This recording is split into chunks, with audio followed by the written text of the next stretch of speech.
tragic losses of these and far too many other Americans, including just last month the shooting death of 12-year-old Tamir Rice here in Cleveland, have really raised urgent national questions.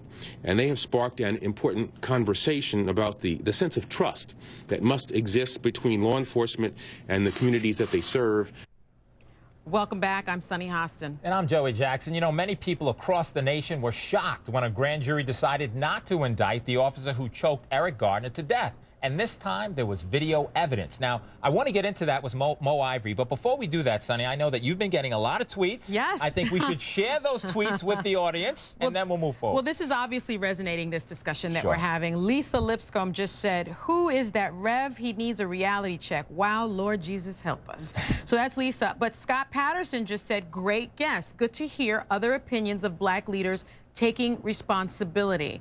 Someone else, Geneva Fincher, said, Rev, this is classic slave mentality. You better behave or you gonna get in trouble. And so clearly there are people on opposite sides Yes. of this very important issue. And just to admit this, and we see the videotape there, I want to go to Mo, but I'm at the barbershop the other day, Sonny, and actually that conversation that we just had with the Reverend was playing out. You had one group of people that said the police are wilding out, they're not acting responsibly, they're treating our community like we shouldn't be treated. And then you have another group that said it's about personal responsibility. It's about children being who they should be. It's about them being disrespectful. But anyway, we can go on for days. Maybe it's somewhere in the middle. Maybe it is. So Mo Ivory, we know you have a lot to say about the chokehold issue regarding Eric Gardner. We know you may have something to say about what the Reverend just said. We know you've been holding it. Take it away, Mo.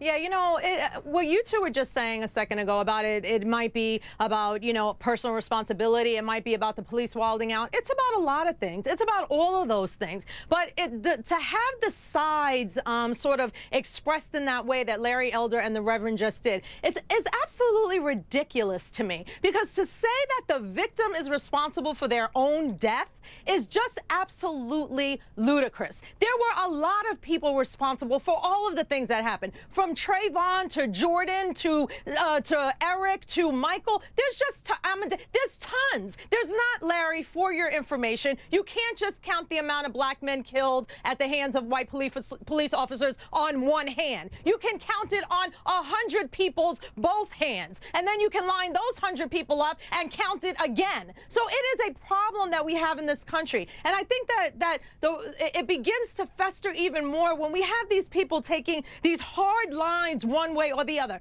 Listen, absolutely there is personal responsibility. Absolutely when you meet up with a police officer, you need to comply.